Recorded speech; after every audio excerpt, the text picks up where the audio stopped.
versus the book. That was Aaron Rodgers' thing. To your quarterback in the first round. Yeah.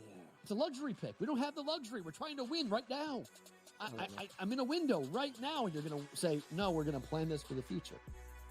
With a guy who had 4 years, 4 seasons ended by injury. 4. Like, Michael Penix is a walking injury. Like, what are you doing taking him in the top 10? The Bostonian versus the book. And now you have to qualify in these majors. You got to go do it, man. Like, and it just comes off really petty to sit up there and be like, I'm not. You know what you signed up for. So I don't like the pettiness. And I 100% think Taylor Gooch should be in the major championships. Mm-hmm. So in the same note, I'm saying this, but also it's like, hey, this is the world in which we live in right now, and you don't deserve anything. Only on SportsGrid. It's smarter to be on SportsGrid. Your 24/7 sports wagering network. The early line. Magical and historic season in Lincoln, Nebraska continues. He is the best player in the NBA, but also in the biggest moments where the national media is watching. Newswire. Something that we have never seen happen before with one of the iconic coaches in the game. Pharrell Coast to Coast. The team covers. It's automatic. It's every time. Not sometimes. It's every time. Game time decisions. Luka is actually far more dangerous from 3 on the road this year than at home. This game here tonight, you may want to consider taking as many points as humanly possible. In-game live. Prime time. We got not 1, but 2 coaches fired systems in place. Sports Rage Late sort Night. of has letdown written all over it. It's going to be hard to match the emotion that they played with the other night. It's smarter to be on sport.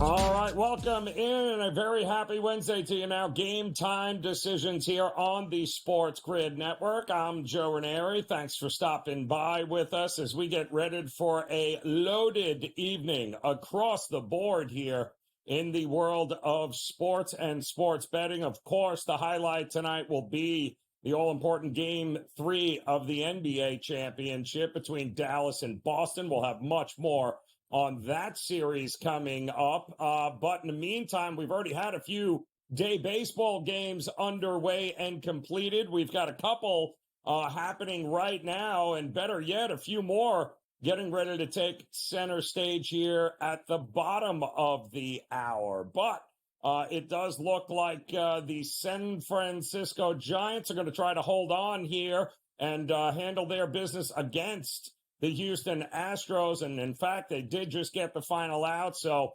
Logan Webb will get the win, beats Framber Valdez 5-3 there. We did see the Brewers come back and beat Toronto earlier today 5-4. And currently, with a horrific top of the 6th inning, the Padres have given up 3 runs. Now they're losing 3-2 against, of all teams, the Oakland Athletics at Petco Park. And it was batting practice day in Minnesota as the Twins put up a 17 spot over the Rockies. 17-9 will be your final there. And we're getting ready, of course, for the Braves and the Orioles in just about 35 minutes or so. And here's the deal with the Atlanta Braves. They can't hit. And it's not even up for debate anymore. They know they can't hit. And the problem is they're going up against the best lineup in Major League Baseball again here tonight, the Orioles, who continue to throw no-name rookie pitchers at the Braves and others. And when you score at least 4, 5, 6, 7, 8 or more runs a game, well, you make your pitching staff look pretty good. And that's what the Orioles have been doing. Can the Braves muster a run here coming off a day off the day before, yesterday, in fact? They had Monday off. The Orioles had to play Tampa on Monday. It was the perfect spot for the Braves with Max Fried on the mound to get right. And the only thing they got right was, well, they didn't get anything right. They actually got shut out by the Orioles. So Will they or won't they score today is really the big question. We're going to find out here in the bottom of this hour in about 20 minutes. Also, how about the Tigers? Talk about an inability to score runs, taking on the Nats here, who are a little feisty, are they not? The opportunity, Irvin going up against Olsen, that too in about 30 minutes or so here. Extra inning win for the Nats yesterday at Comerica Park on the road. Can they get another one here today? That total sitting right around 7.5. Also, before we get to the top of next hour, get ready for those Rays. The Tampa Bay Rays, Lau with a 3-run walk-off home run yesterday to beat the Cubs, and Hector Neris, ouch. Just when you thought the Cubs might finally turn a corner, they get walked off by the Tampa Bay Rays. Can they bounce back here today? Assad is on the mound for the Cubs, taking on Aaron Savale for the Rays. Pretty competitively priced game there, hovering around the minus 115 mark on both sides. We will have another Reds and Guardians game, although the Guardians bullpen once again saves the day last night as they beat the Reds. Reds on a bullpen game yesterday used 7 relievers who all threw 14 or more pitches in that game. Nick Lodolo is on the mound here tonight for them. They're going to hope he can actually go a few innings here because that bullpen has been just a tad bit overworked here over the last 3 and 5 days. So the Guardians will throw BB at them. And, of course, the Guardians with the most elite bullpen in Major League Baseball right now. They don't need a whole lot of runs to beat the Reds, but they're going to have to score a few tonight if they're going to get it done. We told you, of course, game number 3 tonight coming up with Boston and Dallas. Wow. So much going on in this game, but the one thing you got to keep in mind is we're still awaiting what the status of Kristaps Porzingis is for the Boston Celtics. This is going to tell us an awful lot. And the problem is, well, I mean, if you read social media, it's amazing how many doctors there are on social media these days who seem to know everything about the injury to Porzingis. But the reality is none of us know anything because the organization and Porzingis himself have sent out mixed signals. The one thing I know for sure is that before this thing tips off after the 8 o'clock hour here tonight, we'll have a pretty good idea if he's playing or not. And even if he is playing, the question is, how much of an influence will he have? Will he be 100%? Will he not? Will they just opt to give it a little more rest before playing him? He was coming off the bench anyway, but the market clearly seems to think he is not going to be a part of this team here tonight as the line continues to move towards the Dallas Mavericks here, as high as -3 in a number of spots here today, and it continues to be pushed that way. The total also seems to be getting pushed up, all 214 and a half, back-to-back unders in that game, and yet we're starting to see more and more money come in, and I think that has everything to do with the fact of Kristaps Porzingis not being able to hang out and guard the rim here tonight. So there is a lot to break down in that game, and hopefully we'll have a little more clarity on what's happening here. And as soon as we do, of course, we'll let you know. But that seems to be the biggest question here tonight, is the availability and the health of Kristaps Porzingis. I swear, I feel like I've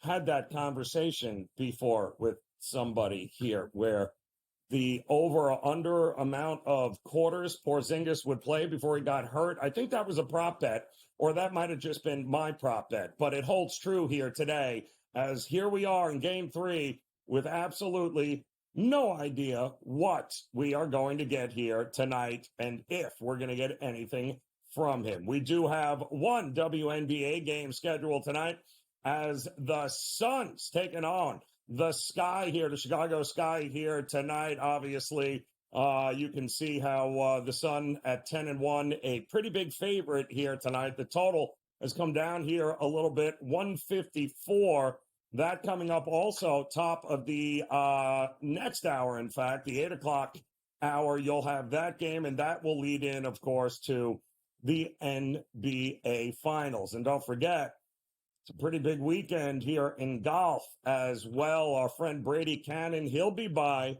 next hour. We're going to talk a little bit here about the U.S. Open coming up at Pinehurst, number 2 here. And Brady, he coming off a couple of fantastic picks just a week ago. He has been crushing it on the show for us and actually on the network as he has been handing out winners left and right on the PGA Tour. Does he happen to have another one that he can give us here? I'm looking very forward to hearing what he has to say. And yes, there is going to be a Tiger Woods sighting apparently in this. And there is, once again, a whole lot of bets and boosts and those types of things that are coming in on whether or not Tiger Woods will make the cut. Will he finish top 30? Will he top 50? Where will Tiger Woods be when it is all said and done for the U.S. Open? And the big question is, can anybody arrest Scottie Scheffler before he tees off tomorrow as the start of the U.S. Open? Because it appears the market doesn't think anybody is beating him in this one. He is priced at levels that we have not seen before. This isn't a winner-take-all one-day event. This is a 4-day U.S. Open, a major in which one guy and one guy only is priced in the minus or plus 200 category. And we just...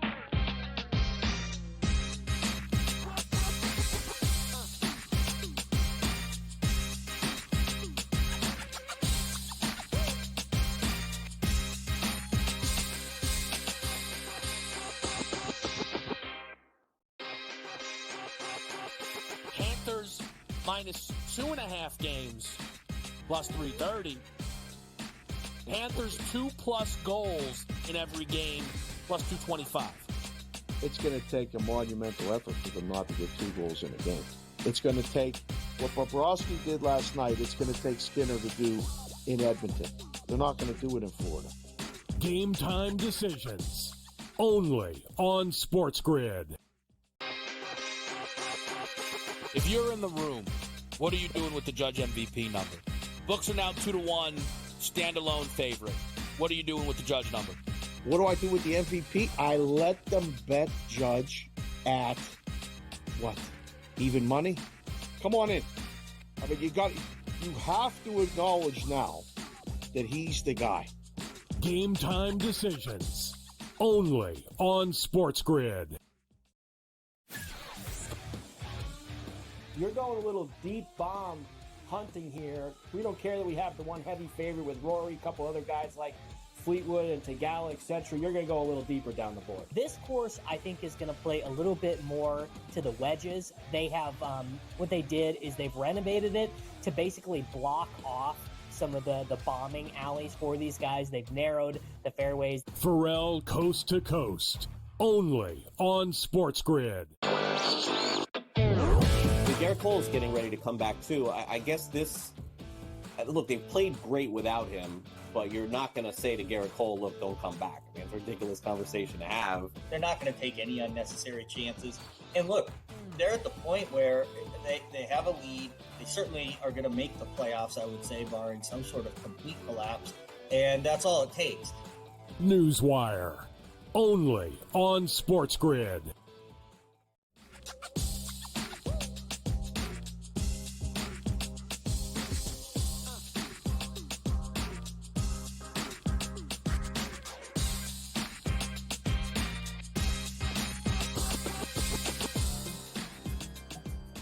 All right, welcome back in Game Time Decisions here on the SportsGrid Network. Joe Raineri, and I am joined by my good friend George Kurtz here as we're getting ready for another big night in Major League Baseball here. George, calm before the NHL storm. The all-important Game 3 in Edmonton with the Panthers will be tomorrow. We'll talk about that in just a few, but we've got some pretty good games coming up here in the next 10 minutes or so. First pitch scheduled. We'll start with the Baltimore Orioles, who just continue to roll. They haven't had a day off, it feels like, in a long time, but they just keep finding these pitchers, rolling them out there, and giving them enough run support, George, where it really doesn't make a difference if they've never been in the bigs. And now you've got an Atlanta team that can't hit, George. I mean, it's embarrassing. What happened to this Braves? It can't all be Acuna. I can't buy that. These guys just can't hit water if they fell out of a boat. Why would we think anything changes here tonight in this game? Yeah, it's as you said, Joe. It's actually not all Acuna. You look at the numbers for the Braves since late April. They've been one of the worst hitting teams in Major League Baseball. Acuna's only been out for what, 10 days, 2 weeks? So this is not all Acuna. He's exasperated the problem. But let's also remember, like, Acuna was not playing like Acuna. He was having a solid year, but nowhere near the MVP of last year. This falls on Olsen's not quite having the year. Austin Riley's been extremely disappointing, right? He's having a very subpar year. And a lot of their role players aren't quite there. It's more a team-wide malaise. They should, but I mean, listen, you got Albies, Olsen, Riley, Azuna's having a fantastic year. You should be able to survive offensively without Acuna. Not be great, but survive offensively without him. This is a team-wide malaise here. Do I think they'll hit eventually? We're talking mid-June now. This is not a small sample size anymore. This is not it's been the cold weather and the bats aren't heating up. This is a problem for them. Although we heard the Braves say today at the deadline, they're looking for pitching, not hitting. Yeah, and we had perfect spot for them yesterday, coming off of, a day off on Monday. You'd figure they're home. The Orioles had an 8-game road trip. They had a game on Monday. And 4-0, you get blanked. And now they got to look to the rookie here tonight, Schellenbach, to hopefully limit what is one of the best lineups in all of Major League Baseball. Another game we've got coming up a little bit later is Game 2 in the series against the Red Sox as these Phillies continue to roll. I thought maybe we would get just a little bit of a bit of regression there, George, when it came to the Phillies because of that trip to London. We saw the Mets, obviously, yesterday go through it a little bit there, ran out of gas against the Marlins. But not the Phillies. Is it, well, I guess when you have Wheeler on the mound, it doesn't matter. But what about tonight here in game number 2? Who are you backing in this one?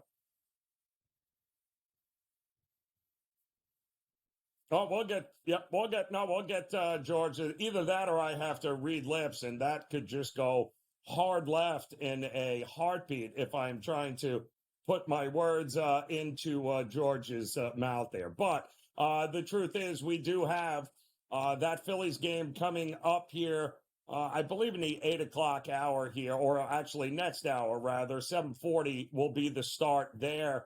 And I really did want to back the Boston Red Sox. And I wanted to last night. I'm glad I stayed off because I wouldn't have had it. But, George, Sanchez against Pivetta here tonight. Is now the time to look to fade this Phillies team here in Boston? I mean, we're not talking about a great pitching matchup for Boston either here, and they haven't been playing all that well recently either. Now, I sort of thought the same as you yesterday, that Philadelphia, the brutal loss on Sunday, right, with that 2-2-3 double play there, blowing that save in the 9th inning. You go across the pond here, rough spot. But Zach really, evens things out. Then he gives up the run in the first inning. I'm like, oh, okay, maybe this is going to be bad. Ended up being that was the only run he gave up there. Sanchez has been solid for them. Pivetta's been okay here. No Real Muto, right? He was put on the IL there for the Phillies, so they will lose him for about a month here, probably till after the All-Star break. Turner, maybe I'll return 7 to 10 days. I do kind of like the Red Sox here. Not enough to put anything big on it here, but I do like maybe it's the day after they return, right? We hear that a lot on a road trip. It's not the first day that you really pay for it. It's the second game. That's when it really catches up to you, the travel and all that. So, I'll take a small play on Pivetta and the Sox. Yeah, I do think that's the right side, especially maybe even early in this one, too. We do have game 2 between the Cubs and the Rays coming up. And I don't get just when you think the Cubs have figured some things out, they get a great start. They got Neris out of their bullpen is just a mess right now. They get walked off on a 3-run home run last night. And the Rays now, could that be a catalyst for them to turn this into back-to-back wins at home here? Nothing about this Rays bullpen excites me, but even less excites me about the Cubs Kurtz, and both bats. They were struggling just to get to 2-2 in the ninth inning last night. We're talking two average baseball teams, right? They're average baseball teams, and you have two average, maybe a tick above average starters here. Which one steps up here? Listen, the Rays have not looked good. We're hearing that the Vultures are circling the Rays, see if they want to trade players like Joe Raineri and Yandy Diaz, because they're making, for the Rays, they're making some money. They're making about $8 million a year each, which for the Rays is mega. So maybe they'll deal those guys. So there's not much going for all right for the Rays. Cubs do play in the National League Central, which some people think the Brewers will come back down to earth. I'm going to go with the Cubs here. I don't love it at all here, and I hate games in the Trop. I hate that ballpark there. I just don't know if they're going to lose two in a row here. I think last night sort of was a devastating loss, so once again blowing that save in the ninth inning, and then Brandon Lowe hits the 3-run homer. Give me the Cubs as a bounce back. Yeah, it's they better figure something out there in Chicago. Yankees going for the sweep with Poteet. Do they get it? I think, well, it won't be a sweep. They play tomorrow at 2 o'clock as well, so it's a 4-game series with Kansas City here. But I think they do win 3 in a row here tonight. The offense is just unbelievable. I mean, wow. But I don't understand the StatCast, by the way. You watch the game, is that Austin Wells hit a home run. They said 417, dead center. Judge crushes one about 1,000,000 miles further. It's 436. Stanton hits one further than that. It's 446. How does that work? Yankees hit more home runs tonight. So it'll be very hot tonight in Kansas City. Ball should be flying again. Yeah, don't be scared with the 10.5 because it's probably going to be closer to 15 runs. All right, George, stay right there. I want to get your thoughts on the all-important game number 3 in Edmonton in the Stanley Cup Finals coming up, and we'll do that as Game Time Decisions continues here on the Grid.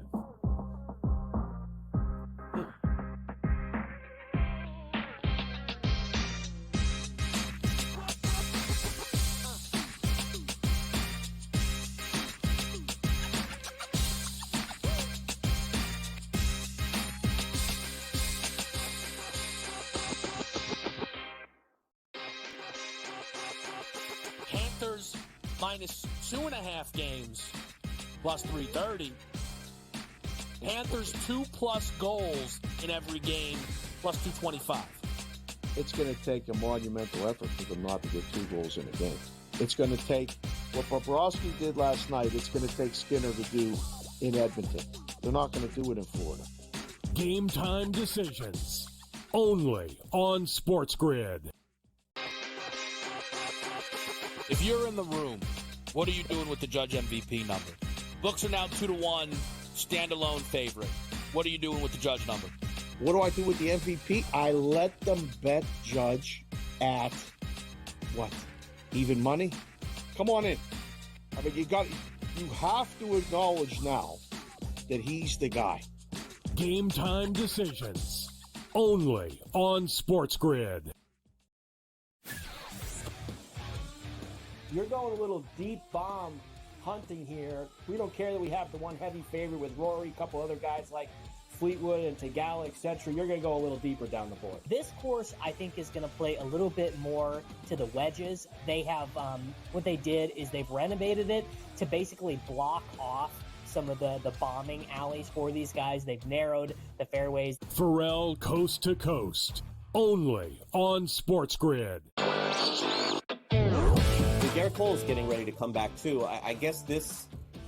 Look, they've played great without him, but you're not going to say to Garrett Cole, "Look, don't come back." I mean, it's a ridiculous conversation to have. They're not going to take any unnecessary chances. And look, they're at the point where they have a lead. They certainly are going to make the playoffs, I would say, barring some sort of complete collapse.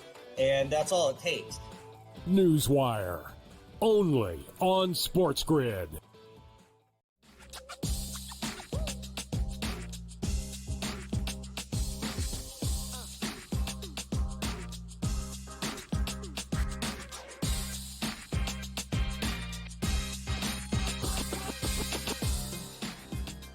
All right, welcome back in Game Time Decisions here on the SportsGrid Network as we're getting ready for Game 3 tonight in the NBA Finals. We got a Game 3 coming up tomorrow night in the NHL Stanley Cup Finals. The Florida Panthers in Edmonton. And, Kurtz, I'd like to say it was a shock of what we got here, but I wasn't shocked Florida won both games at home, just like I wouldn't be shocked if Edmonton comes out and wins this game tomorrow. But it's that offense better get going, and I just don't know if this is a heck of a time for them to run into a brick wall, which just kind of feels like what they've done, Edmonton.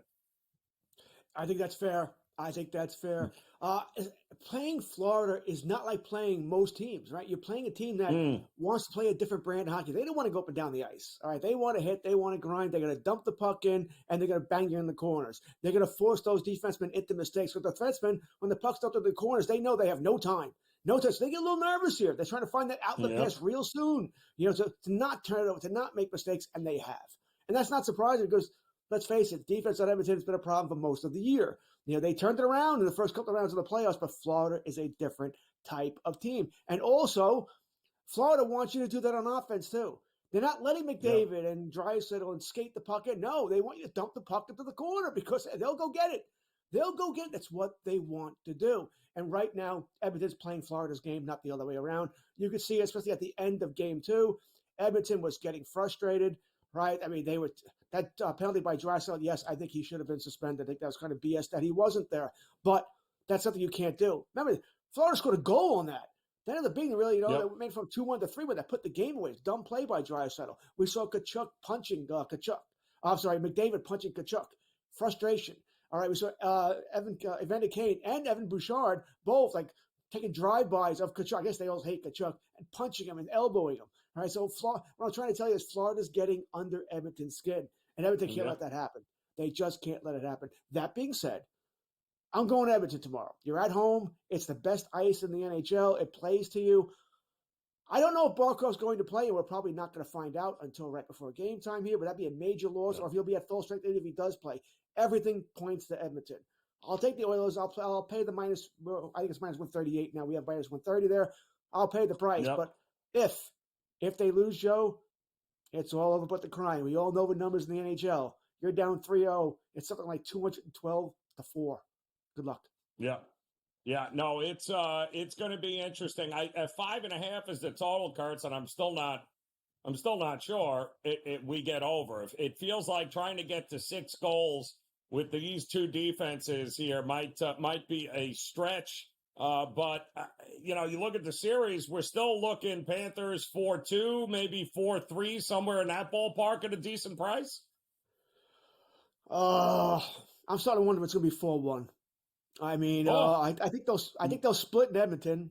I don't think Edmonton's going to sweep. I think Edmonton wins tomorrow, which puts Florida winning on Friday. No, today, Saturday, right? Saturday. These days get all confused here. Saturday. And I think Florida then they'd have a couple of days off, right? Because they're getting extra travel days to go back to Florida. I think it'd be all over on Tuesday. Yeah, so unless everything can somehow come with the sweep now, I'm starting to think 5 games now is the play here. I still think the play you're going to make a bet, by the way, is Bobrovsky to win the MVP, Conn Smythe. Once again, Florida's going to win the series. I don't see Edmonton winning 4 out of 5. And if not Bobrovsky, who? And it's minus 190, by the way. We were talking about this on Monday. It was minus 150. So you've lost 40 cents there. So who else is going to win it? All right, Barkov, he's had a good series, but it's been more on the defensive side. It's not anything that's loud. It's in your face. Hey, I've done this. I got 17 goals. No, it's more you have to know hockey to get that. He won't get it. Reinhart, no. Tarasenko, no. Verhaeghe, no. It'll be Bobrovsky. You almost can't lose this bet because, once again, unless you think Edmonton's going to come back. If you think Edmonton's going to come back, fine. Then take somebody on Edmonton. I would take McDavid. But if not, it's going to be Bobrovsky to win that.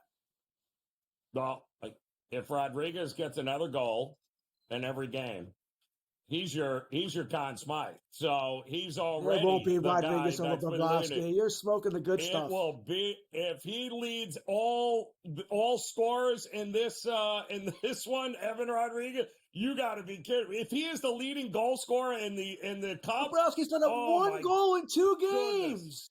One goal. Oh, that's goodness. Uno. Oh, yeah. I know. Hey, listen, somebody better play him just for a side bet, because if he gets another 2 goals tomorrow, wins a game, they're gonna name a street after him down here. You got to be kidding me.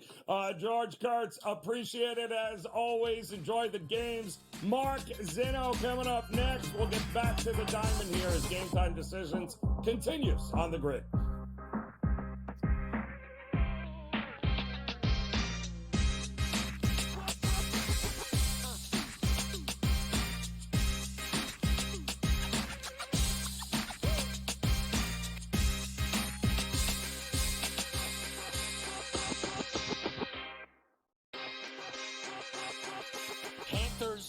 minus 2.5 games, plus 330. Panthers 2+ goals in every game, plus 225. It's going to take a monumental effort for them not to get 2 goals in a game. It's going to take what Bobrovsky did last night. It's going to take Skinner to do in Edmonton. They're not going to do it in Florida. Game Time Decisions, only on SportsGrid. If you're in the room, what are you doing with the Judge MVP number? Books are now 2-1, standalone favorite. What are you doing with the Judge number? What do I do with the MVP? I let them bet Judge at what? Even money? Come on in. I mean, you have to acknowledge now that he's the guy. Game Time Decisions, only on SportsGrid.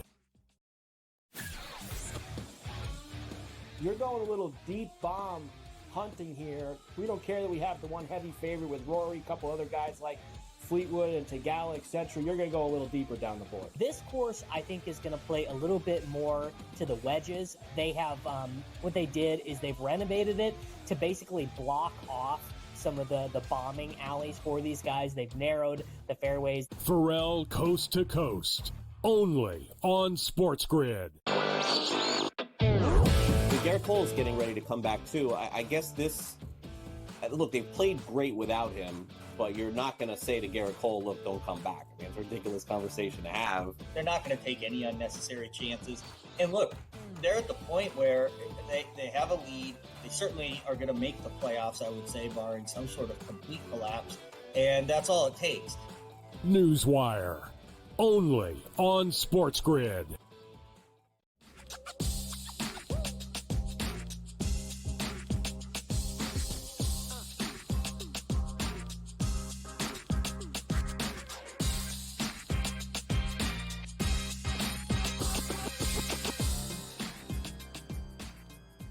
All right, welcome back in the Game Time Decisions here on the SportsGrid Network as we're getting ready for, Game 3 tonight, which will in all likelihood decide the NBA title, and not because they've changed the rules and whoever wins 3 games first wins the series. It's that we have never had any team go down 3-0 and then come back and win. That has not happened. In fact, 128-0 in NBA history, including a perfect 12-0 in the finals of the NBA. 7 of those 12 series, by the way, ended up in a sweep. So you do not want to go down 3-0. And Dallas knows this. And that's why you're starting to see a whole lot of money come in on the Dallas Mavericks. Couple that with the fact that the Boston Celtics, well, there's still some question marks about Porzingis and whether or not he is going to give it a go here tonight. And that is, well, if you look at the market and what they are doing right now, the market seems to think that, he will be not going in the capacity here that they had hoped. And that's the problem here, as we're seeing 2.5s, even as much as 3 show up in the marketplace. The total, too, is starting to creep up 214.5 from the 212.5, which is what it was opening. So the reality is, Porzingis, what does he mean to the Boston Celtics? Well, if you look at the numbers, as far as his net rating with his minutes on, they're plus 25. When 52 minutes without Porzingis, they're a net neutral. So he does mean a lot in this series to the Boston Celtics. And the way the market is right now, you got to wonder how much of that is Porzingis playing a fact in and the question marks around him. And Mark Zinno, he's been covering this all day, all week here with him. We joked, Mark, it was like, all right, the prop bet of this series should be how many quarters before Porzingis goes down. But I'll say this, as long as he's been on the court, they are without a doubt heads and tails better than when he is not. So the market looks like they don't think he's going. Are you buying into that? And even if he goes, if he's not 100%, how much can you rely on Porzingis in this game here tonight? Joe, I don't know that it matters. I mean, look, genuinely, there's a couple of things objectively about what we've seen through the first two games that stand out. Yes, Porzingis is a factor. We're not going to say he's not, and he certainly makes them better. I'm not going to say he doesn't. But two things have nothing to do with Porzingis. Number one, that's the Mavericks' inability to shoot and hit three-pointers in this series. Bottom line, Porzingis has nothing to do with that. He's a rim protector. So from that standpoint, Dallas making 6 3-pointers in the first game and 7 in the second are the bigger issue that they have. And it's the bigger reason why they're not reaching 100 points. So that's number one. Number two, Porzingis has nothing to do with the Celtics hitting their own threes. The Celtics had their second worst three-point shooting effort of the entire season in Game 2, and they still won with relative ease. So Porzingis in or out doesn't really faze me at all. If we assume that Dallas will shoot better at home, that's fair. That's fine. But then you also have to assume that the Celtics will have the same regression in Game 3 to their numbers behind the three-point line. So if the Celtics hit 14 threes, 15 threes, and 15 really is a magic number for them when it comes to threes. They've only lost 8 games all year long when they've made 15 threes. So if they're making those kind of shots, Dallas can't stop them. And if Porzingis is not in, and here's where I went with this game. If Porzingis is not in, that means Dallas should be scoring more, particularly inside, which helps the angle that I have, which is Boston's team total over 105.5, because if Dallas is scoring, that means Boston has to keep scoring. So I don't think Dallas wins this game personally. I don't. I mean, I've seen nothing to give me that feeling like Dallas has a chance to win this game. I mean, we've seen Luka tire and exhaust by the fourth quarter because he's getting no help.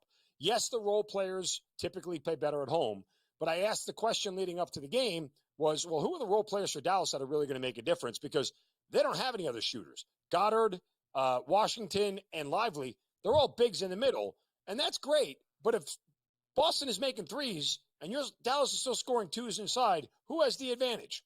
Boston still does.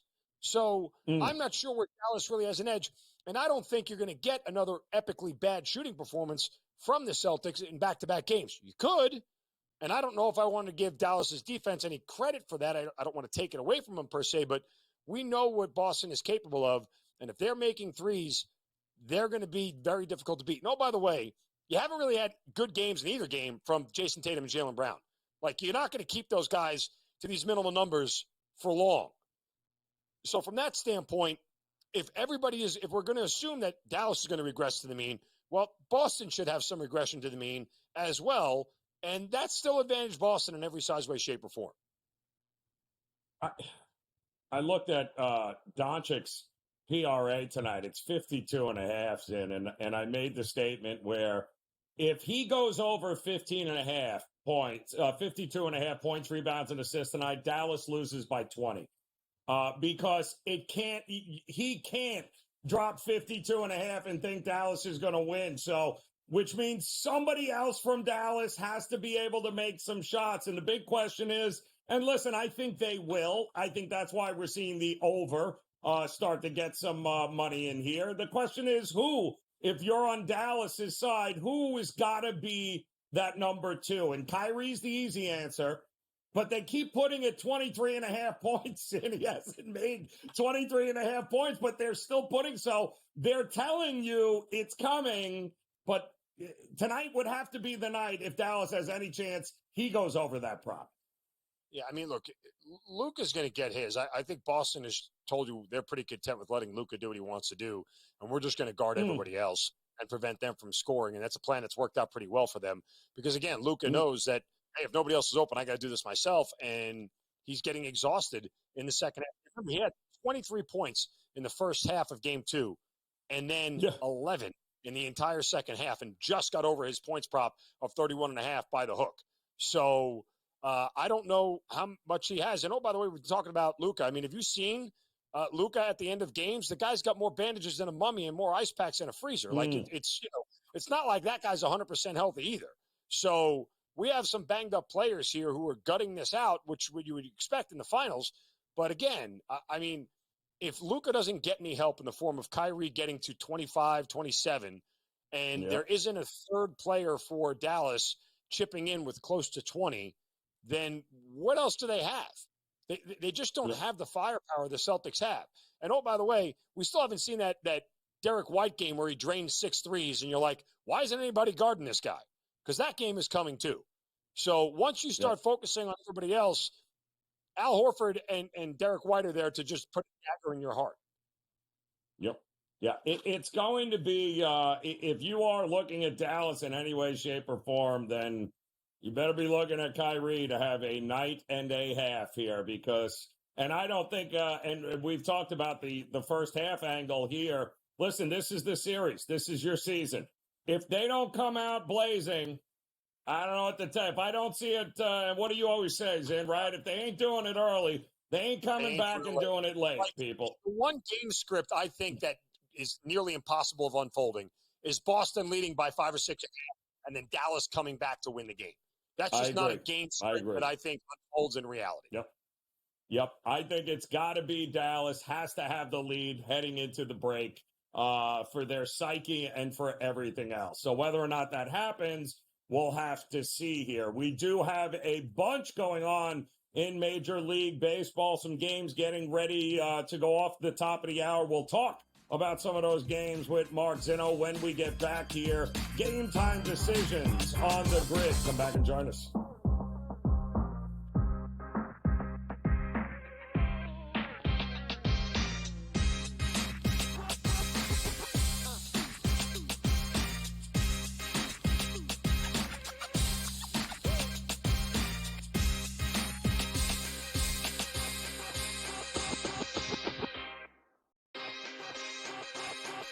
Panthers minus 2.5 games, plus 330. Panthers 2+ goals in every game, plus 225. It's going to take a monumental effort for them not to get 2 goals in a game. It's going to take what Bobrovsky did last night. It's going to take Skinner to do in Edmonton. They're not going to do it in Florida. Game Time Decisions, only on SportsGrid. If you're in the room, what are you doing with the Judge MVP number? Books are now 2-1, standalone favorite. What are you doing with the Judge number? What do I do with the MVP? I let them bet Judge at what?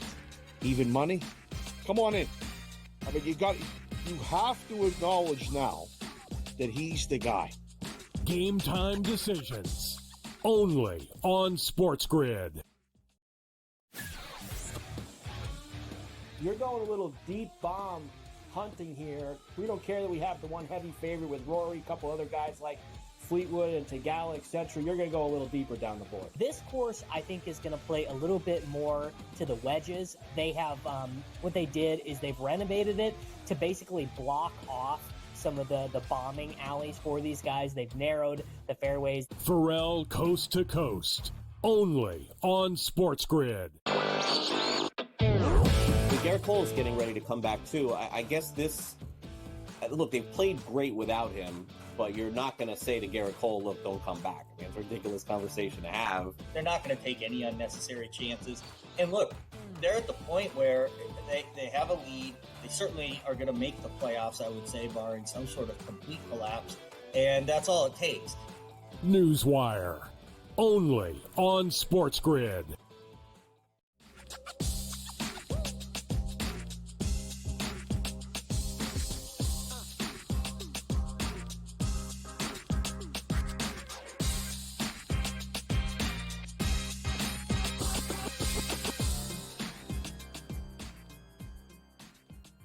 All right, welcome back in Game Time Decisions here on the SportsGrid Network as we have a couple of games in the books here. We got one game in the ninth inning tied up 4 apiece with the Oakland Athletics and the San Diego Padres right now. Mark Zinno stepping back in here. But, Zin, I am so confused about what to do. Well, I'm not confused about what to do with the Atlanta Braves. You can't bet them.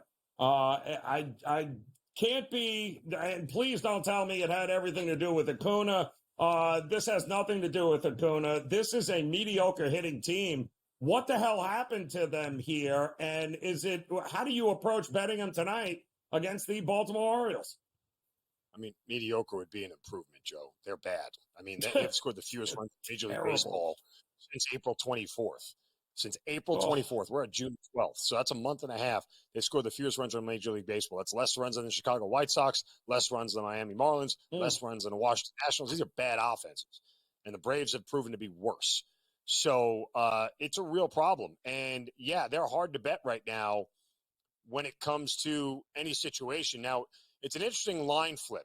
Yesterday, the Braves were a minus 140 favorite. Today, Baltimore is a minus 135 favorite.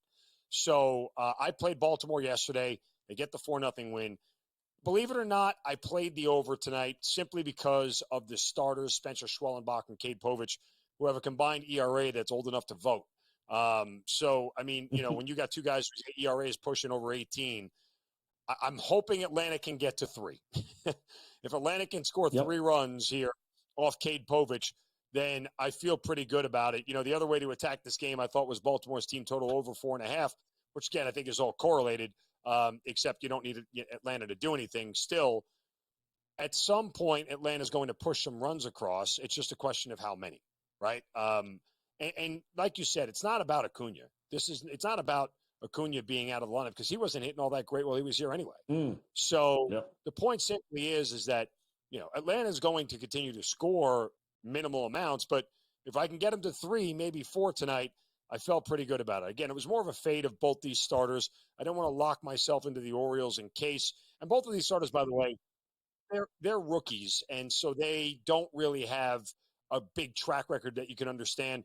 One of them may show up tonight, and I didn't want to lock myself into a one-sided affair on the fact that Schwellenbach might be able to at least limit Baltimore. So, and the Orioles continue to win. They've won 4 or 5 in a row now, and it's like at some point that's going to get snapped. I thought putting them together was gave me a couple more outs tonight.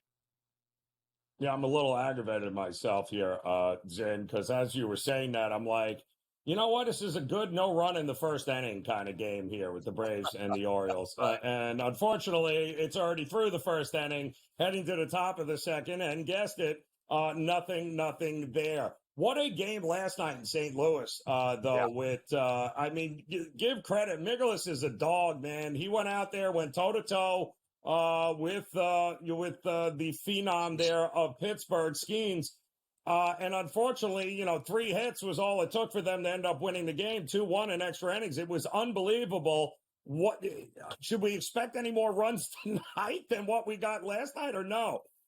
I'm hoping not. I mean, it felt really chalky to play, but I played the first 5 under. I think Pittsburgh, listen, he's made 6 starts now, Paul Skeens. The Pirates have lost. That was his 6th start. So the 5 previous starts, the Pirates have lost 4 of the last 5 games. The only one that they won was actually the game that he didn't take a loss in, but the team took a loss in. So the other 4 games that they've won, they lost the next night, which made me feel like I wanted to play St. Louis. But it was a spot where I can't believe I'm going to say this out loud and not get, punched in the face, but I'm kind of trusting Bailey Falter here, of all guys. He's been really good on the road this season. Outside of a bad start against Oakland back on April 29th, his other previous 4 road starts, he gave up 1, 2, no, and no runs, 0 and 0 runs. So he's been really good on the road, not really sure why. And it's not exactly like the Cardinals hit lefties all that well. They're very kind of bottom of the middle third of the, 10 through 20 teams in Major League Baseball against left-handed pitching.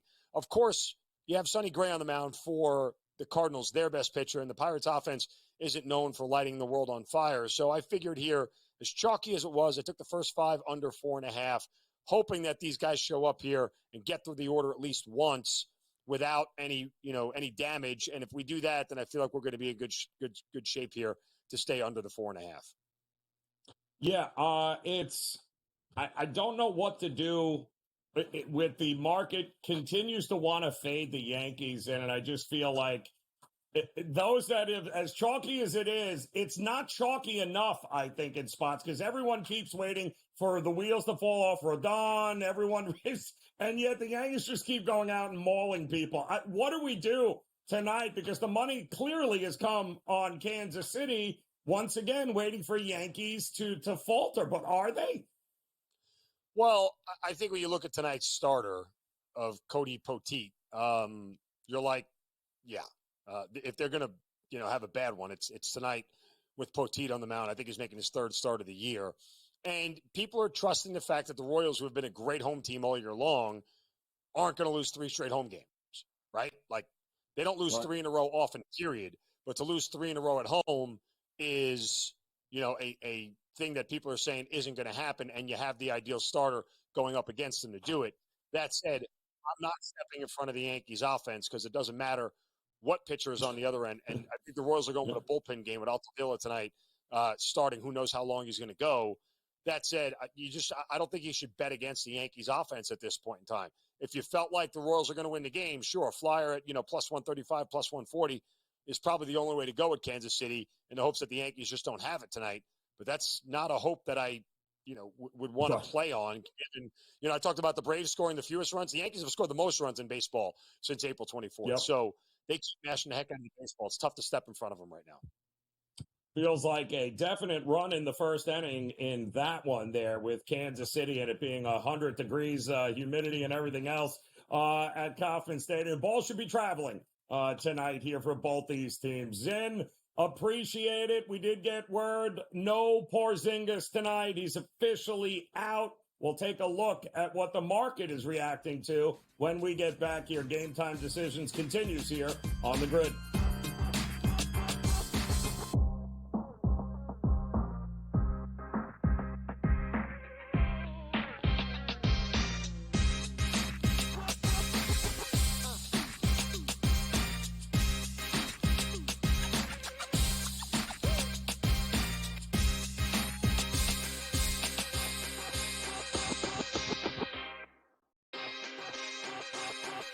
Panthers minus 2.5 games, plus 330. Panthers 2+ goals in every game, plus 225. It's going to take a monumental effort for them not to get 2 goals in a game. It's going to take what Bobrovsky did last night. It's going to take Skinner to do in Edmonton. They're not going to do it in Florida. Game Time Decisions, only on SportsGrid. If you're in the room, what are you doing with the Judge MVP number? Books are now 2-1, standalone favorite. What are you doing with the Judge number? What do I do with the MVP? I let them bet Judge at what? Even money? Come on in. I mean, you have to acknowledge now that he's the guy. Game Time Decisions, only on SportsGrid.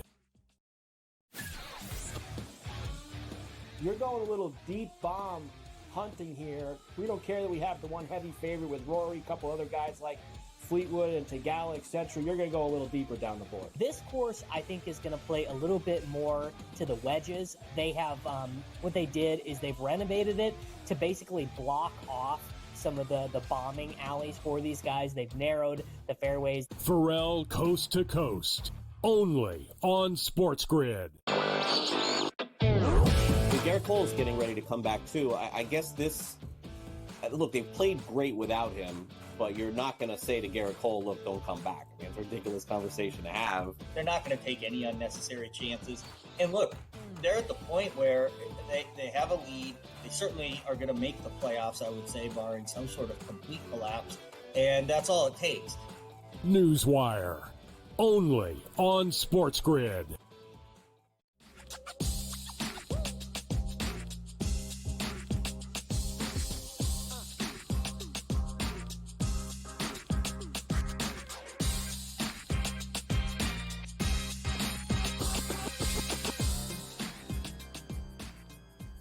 All right, welcome back in Game Time Decisions here on the SportsGrid Network. Joe Raineri joined by Mark Zinno as we just got word, breaking news, that in fact Kristaps Porzingis will not be playing. He's been ruled out in tonight's Game 3 between Dallas and Boston here, which the market looks to have adjusted quickly. We're starting to see not a -3 in maybe 1 or 2 spots, but it looks like across the board now, -3s, 214, 214.5 is the total. So now that we know for sure he's not playing, How do you approach this? Who gets those points? Who gets those rebounds? Who gets those minutes, you think? Well, from the Boston side, I think Al Horford looks like a guy you want to play on, right? His 9.5 points, some of those that he didn't get, the 6 or 7 that he got the 2 games where Porzingis was in, he's at 9.5 right now. It's getting a little bit juiced.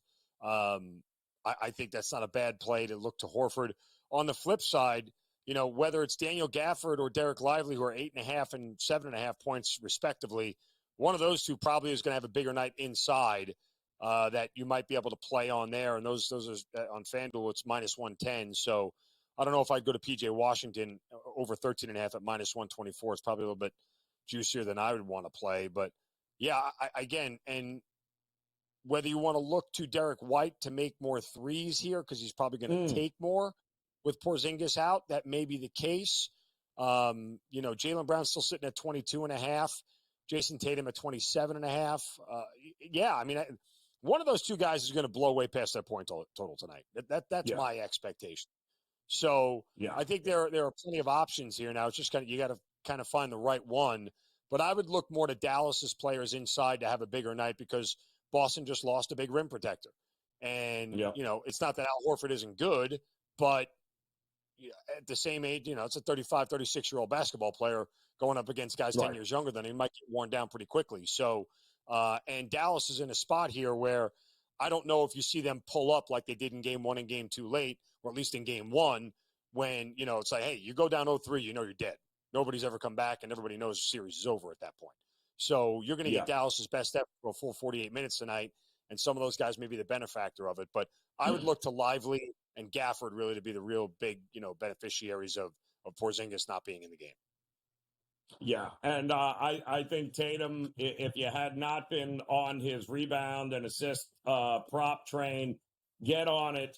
He is going to play, without a doubt, over 40 minutes, and he will get some of those rebounds that maybe Porzingis would have had in that time. So he is averaging, I think he's had 12 double-digit rebounding games this postseason out of 16. No Porzingis. I don't see that changing here tonight either. And quite honestly, Zin, is it crazy to say Boston is better when Tatum doesn't drop 35? Everybody else gets involved. Right. There's a certain logic to that I think, you can't necessarily deny. So from that standpoint, yeah, I don't necessarily disagree that they're a different team. They might be a better team, might be aggressive, but they are certainly a different team, and there are other players getting involved. And at some point in time, when it comes to Boston, you have to pick your poison, right? Who are you really going to try to stop? And I don't think Dallas has enough defenders around to stop everybody. So somebody's going to get theirs one way or another. And if Tatum wants to be the distributor tonight, guess what? And the weird narrative is that he's not having a good series. I think that's terribly wrong that he's not having a good series. So just because he's not scoring doesn't mean he's not having a good series. We get so fascinated on points. He's doing everything his teammates need him to do to keep them in position to win games. So I don't get hung up on his points. I think that he'll be fine. Again, one of those two, Tatum or Brown, is going to explode tonight and have a 30-point night. And Boston is going to end up being in a position to win this game. I think Holiday is fascinating to me because what are we to expect from him, Zen? Is it going to be more focused? He seems to be the guy where I'll pick whatever you guys need me to pick up. Kind of, you need me to score, I'll score. You need me to play defense. He seems to be that guy. I don't know how we can count on that here tonight, though, to be that guy that drops 24 again. I mean, it's certainly possible. I wouldn't rule it out, but I would just look to other guys to do it simply because, they have so many other options there, and Holiday can focus on defense. Yep. Just to the 2.5 3 points is exactly the same spread in the first half for Dallas. So I think the books are on to it. That team down 2-0 at home usually comes out and plays. Zeno, appreciate it, my man. Go get those last-minute bets in, as it should be a very interesting next hour for sure, leading up to the tip-off. We'll have you covered here as Game Time Decisions continues on the grid.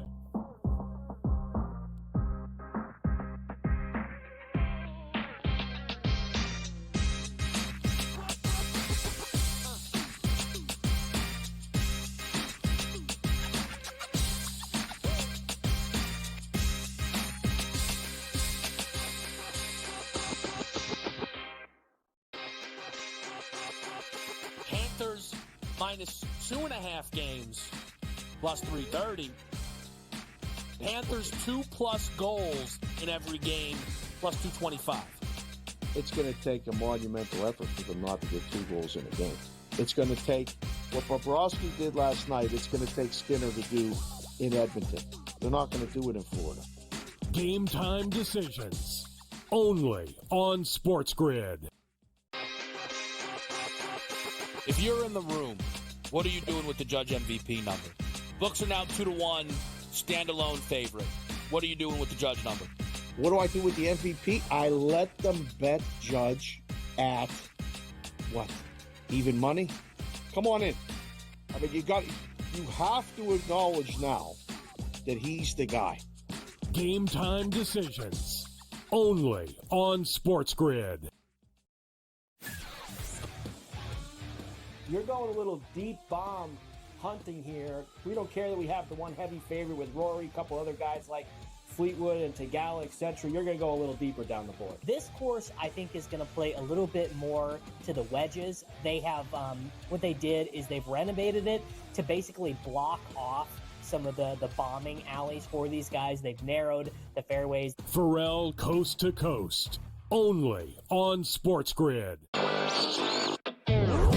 Garrett Cole is getting ready to come back too. I guess this. Look, they've played great without him, but you're not going to say to Garrett Cole, "Look, don't come back." I mean, it's a ridiculous conversation to have. They're not going to take any unnecessary chances. And look, they're at the point where they have a lead. They certainly are going to make the playoffs, I would say, barring some sort of complete collapse. And that's all it takes. Newswire, only on SportsGrid.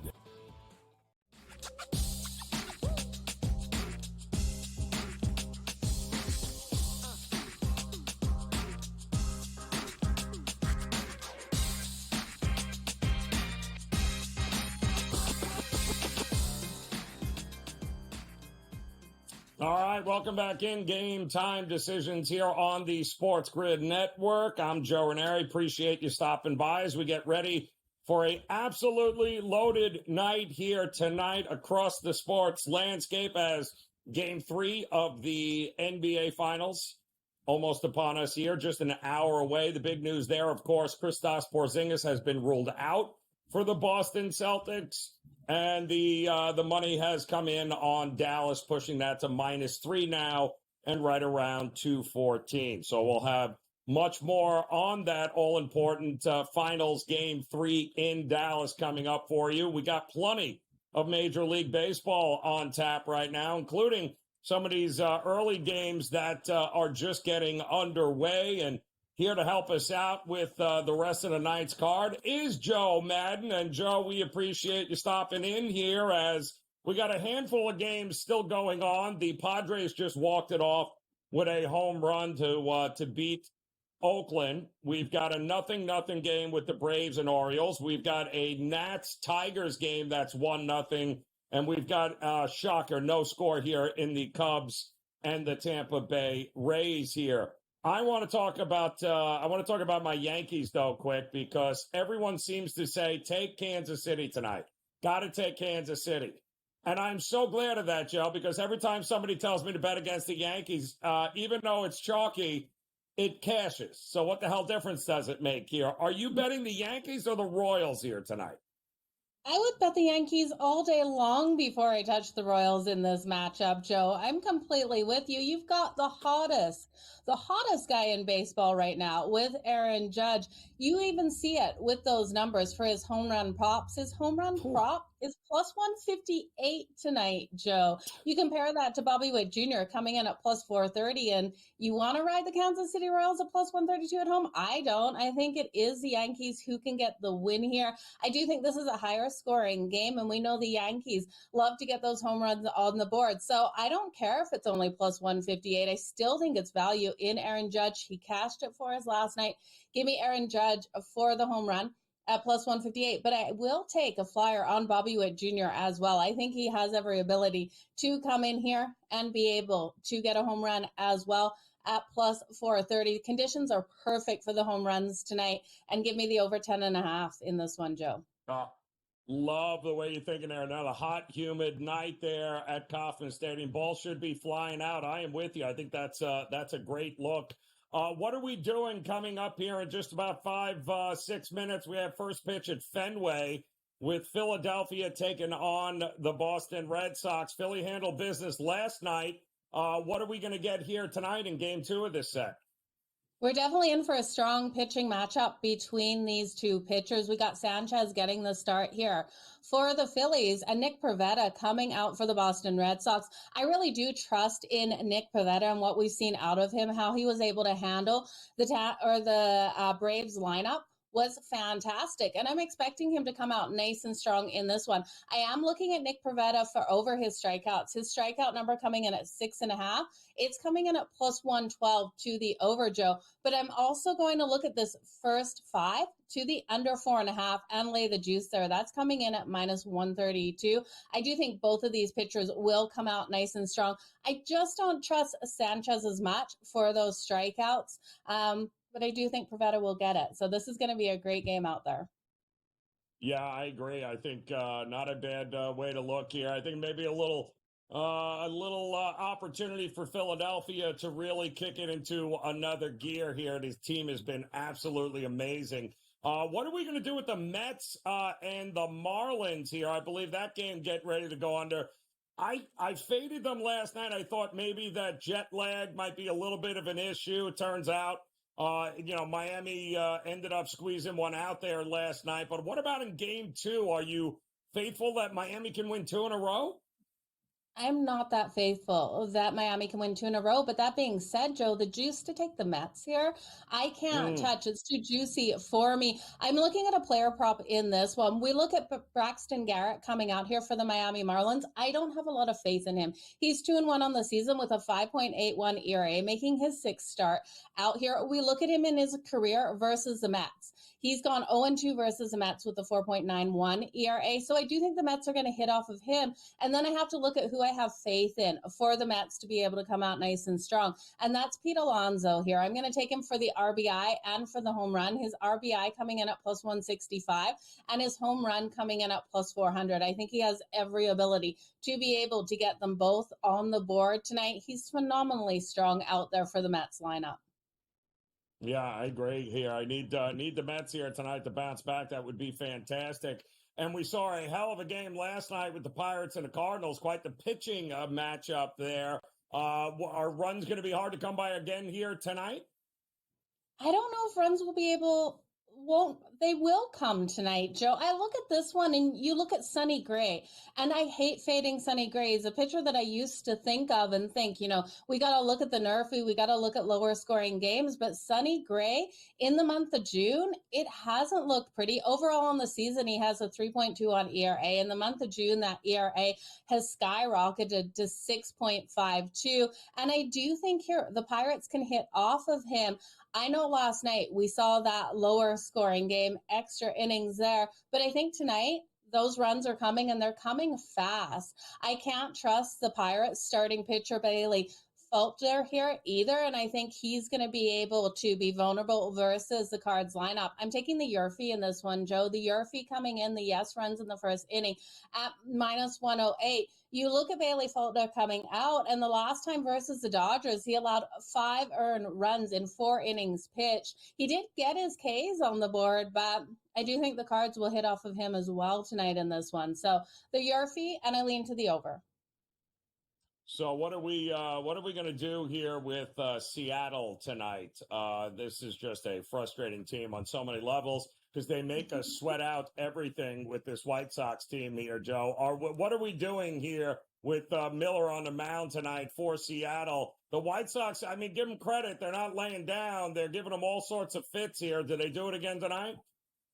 Okay, Joe, this game, the more and more I dig into it, the more and more I go, I hope I'm not in a trap in this game. You look at Jonathan Cannon coming out here for the Chicago White Sox. He's being lit up, to say the least, on the road, 0-1 with a 14.73 ERA. He hasn't made a start since April, and Seattle should be able to hit off of him. So they're giving us 4.5 runs to the over at plus 100 for the Seattle Mariners. It seems too easy in this one. I have to place it though. I can't see the Chicago White Sox pulling off the upset here tonight. And I love Miller at home. Bryce Miller at home. It's Miller time, Joe. I'm taking him over 6.5 strikeouts at plus 112. He's had 7 strikeouts or more in 4 of his last 5 home appearances. At home ERA is strong, 2.13. So I think Miller can come out here nice and strong. And I'm going to look at Julio Rodriguez for the home run. He's coming in at plus 460. He's been able to get a hit in his last 5 games, Joe. Tell me what I'm missing. Why are we getting so much value on Seattle?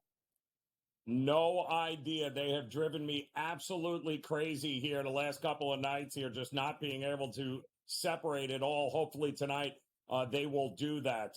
Yes or no, run in the first inning, Rangers, Dodgers? We're going Yurfie all day long at cash yesterday with the Dodgers getting those 3 runs. And then Walker Buehler today, I don't trust him. So it could be the Texas Rangers here, but John Gray getting the start for the Rangers. That run is coming, Joe. It's minus 104 for the Yurfie. I do think this one goes over the 8.5 as well. I am with you 100% there, Joe. I think that expect some runs early and often in that game, just like we saw last night with the Dodgers. Hopefully, they'll be able to turn it up and kick it up a notch here, that's for sure. All right, plenty of Major League Baseball there, Joe. Plenty of tickets for us to cash tonight, as always. We appreciate the time. Game Time Decisions will be back. We're going to talk a little U.S. Open with Brady Cannon. He'll join us next here. Come back and join us here on The Grid.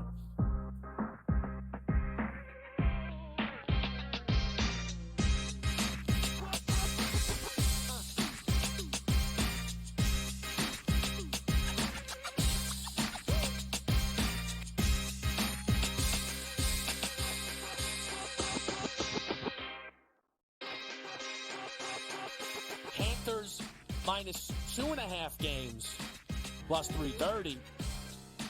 Panthers 2+ goals in every game, plus 225. It's going to take a monumental effort for them not to get 2 goals in a game.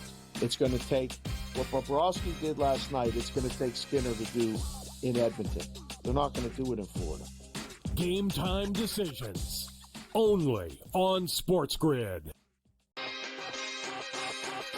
If you're in the room, what are you doing with the Judge MVP number? Books are now 2-1, standalone favorite. What are you doing with the Judge number? What do I do with the MVP? I let them bet Judge at what? Even money? Come on in.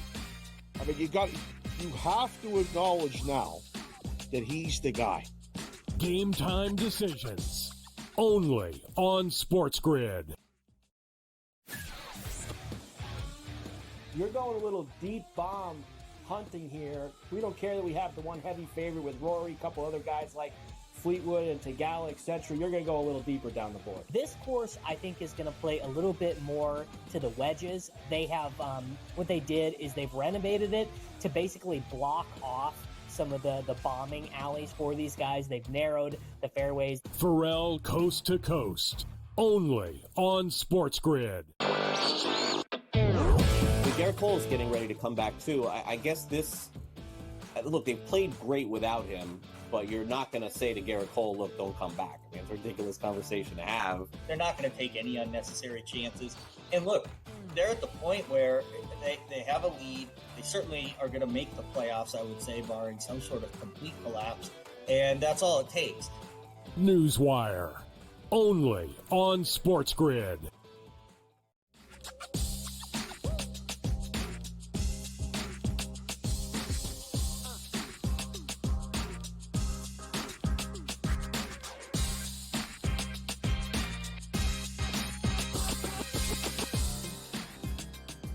All right, welcome back in Game Time Decisions here on the SportsGrid Network. And what a week it is here as we've got NHL Stanley Cup Game 3 tomorrow. We've got, of course, the NBA Game 3 tonight in the finals. Plenty of Major League Baseball. And let us not forget the PGA. We've got another major happening tomorrow, the U.S. Open. Brady Cannon knows all about it as he continues to dole out the winners here. And all right, Brady, let's just get it out of the way.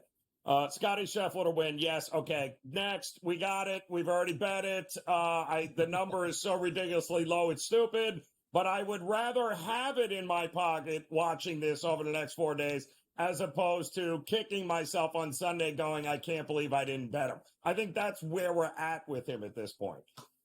I think you're spot on, Joe. And I spoke with another friend of mine earlier today, and he equated it to betting on Patrick Mahomes in the NFL. That, if you don't bet on him, eventually you're going to be really ticked off at yourself come Sunday afternoon. And he went on to expand upon that and said, 3-1 is probably not a great price, but it's better than laying minus 150 over the weekend.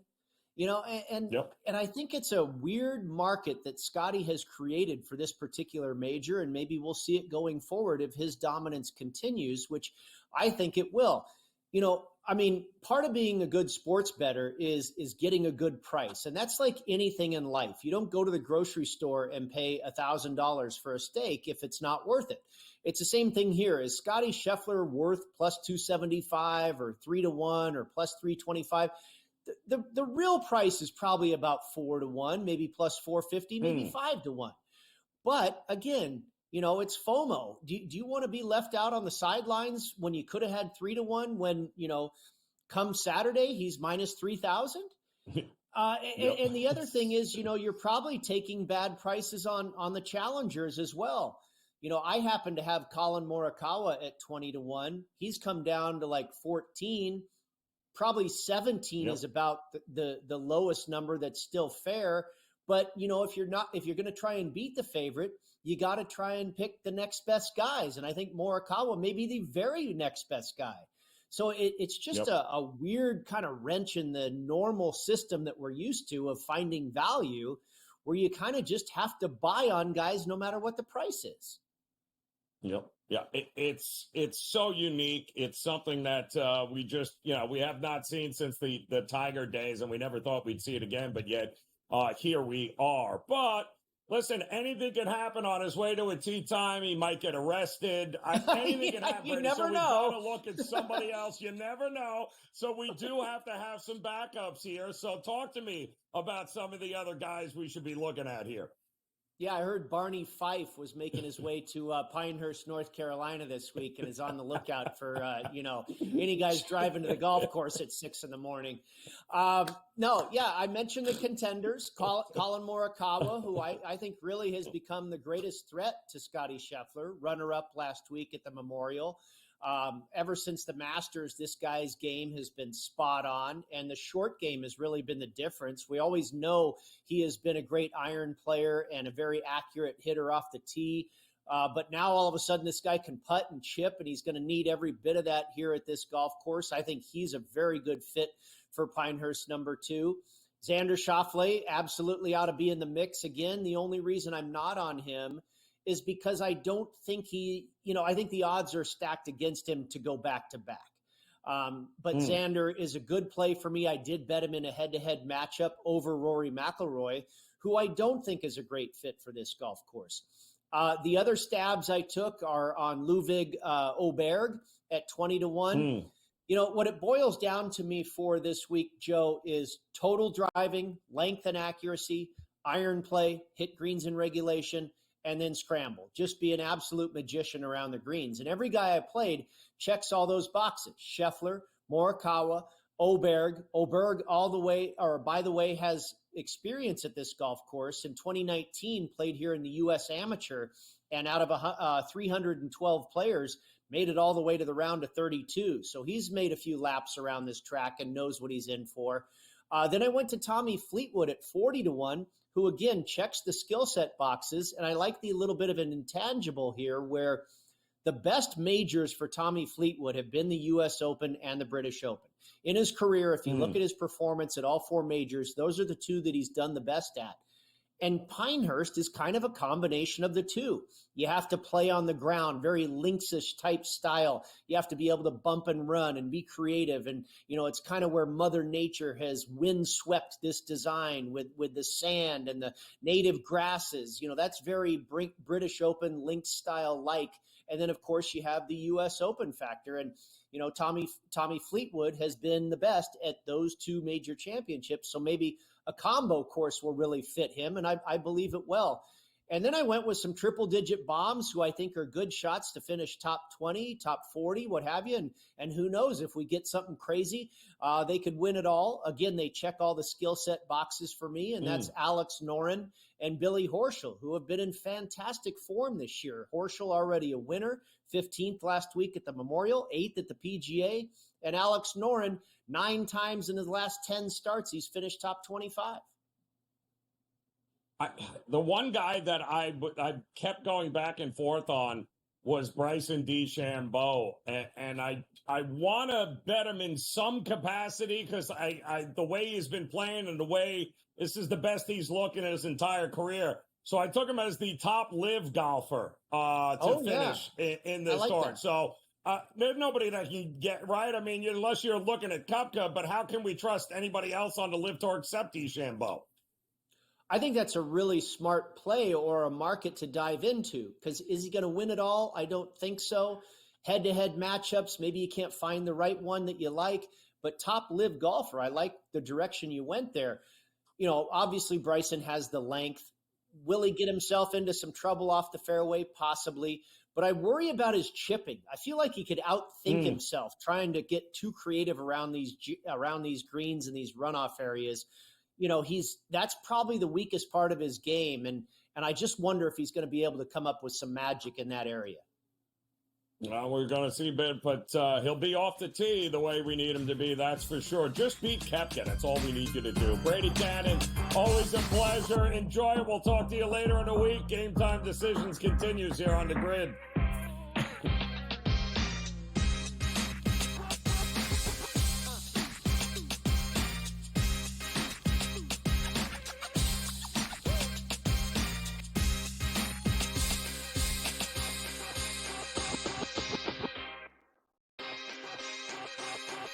Panthers minus 2.5 games, plus 330.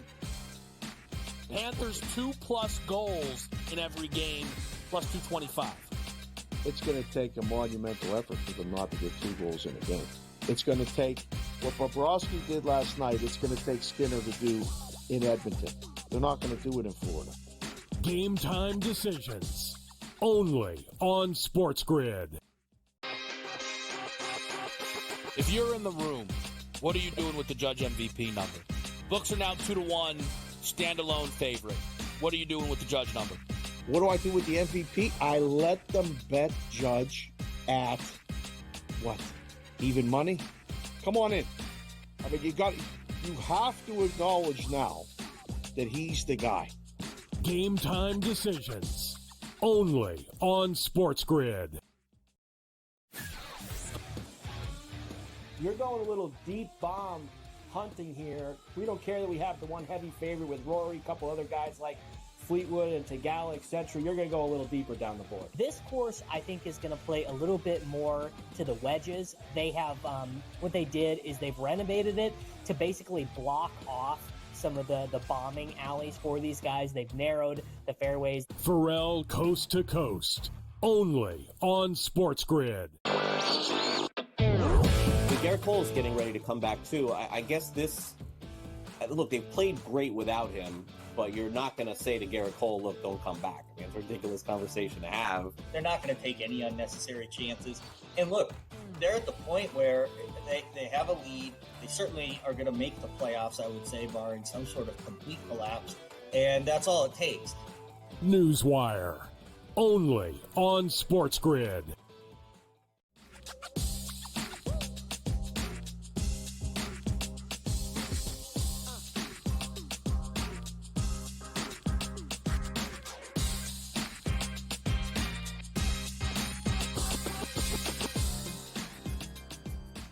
All right, welcome back in Game Time Decisions here on the SportsGrid Network. I'm Joe Raineri, getting ready, of course, next hour.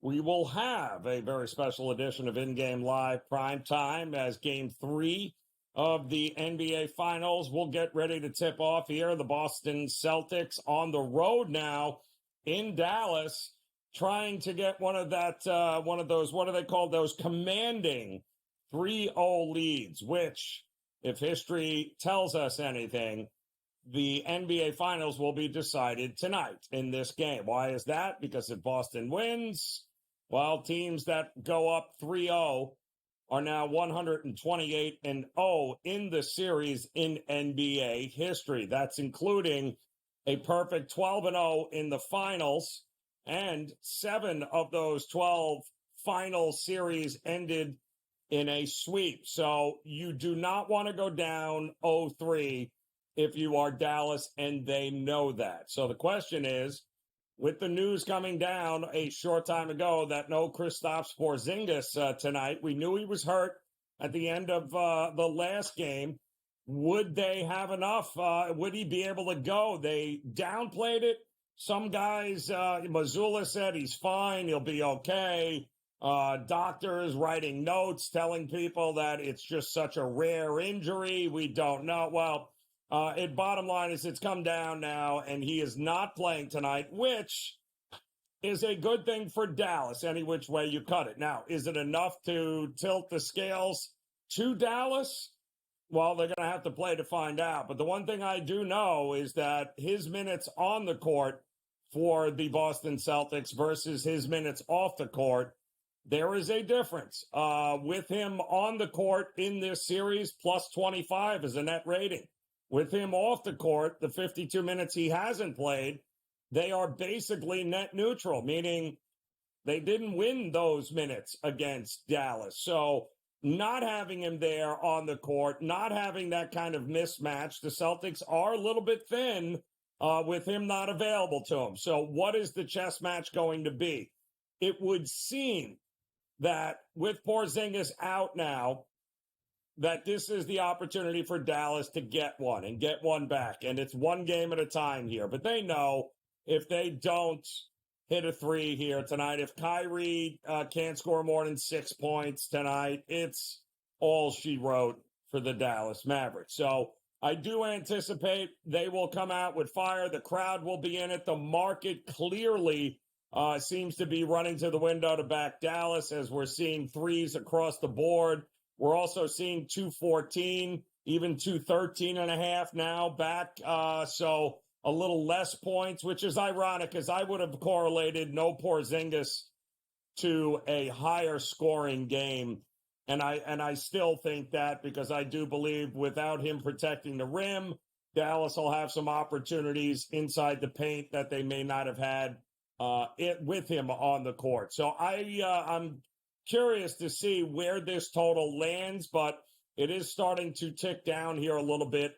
213.5 are starting to pop up here across the board. But that game coming up 8:30 Eastern time will be the opening tip on that. In the meantime, we've got plenty of Major League Baseball underway right now, and a couple of good ones, and it didn't take them long. The Orioles jumped right out in front of the Braves now. They're in the 4th inning. They're up 2-0 as the Braves continue to not be able to score runs. And that will be a shutout yesterday. And now they have gone, it looks like they're going to go now 13 innings without a run. That's not good if you are the Atlanta Braves here. Washington and the Tigers are knotted up 1 apiece early in that one in the 4th. And the Candelario just hit a home run for the Reds, so they jumped out on BB and the Guardians. 1-0 there, top of the 2nd. Stop me if you've heard this before. The Rays and the Cubs have no score. They are in the middle of the 3rd. That's a shocker. And the Phillies and the Mets have decided they don't want to wait to score runs. They have jumped out to a 2-0 lead in each of their games, respectively. Phillies on the road at the Red Sox, scored 2 in the top of the 1st. The Mets scored 2 in the bottom of the 1st against the Marlins. So we'll keep an eye on those games as we get ready, of course, at the top of the hour for the next wave of Major League Baseball first pitches. Pirates, Cardinals, Yankees, and Royals to headline what should be a pretty great night here in sports. And coming up, we'll talk a little bit more about this Dallas Mavericks and Boston Celtics Game 3. Who are some of the guys prop-wise we should be looking at? We'll talk about it Adam Kaufman joining us next here on Game Time Decisions.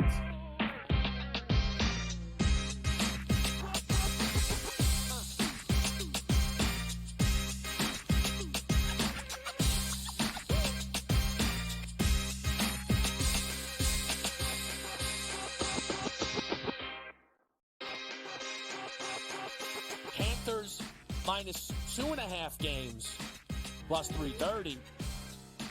Panthers 2+ goals in every game, plus 225. It's going to take a monumental effort for them not to get 2 goals in a game. It's going to take what Bobrovsky did last night. It's going to take Skinner to do in Edmonton. They're not going to do it in Florida.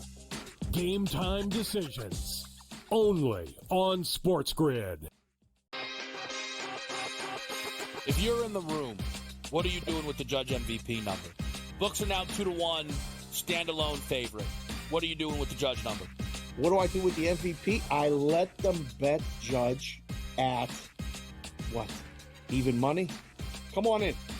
I mean, you have to acknowledge now that he's the guy. Game Time Decisions, only on SportsGrid. You're going a little deep bomb hunting here.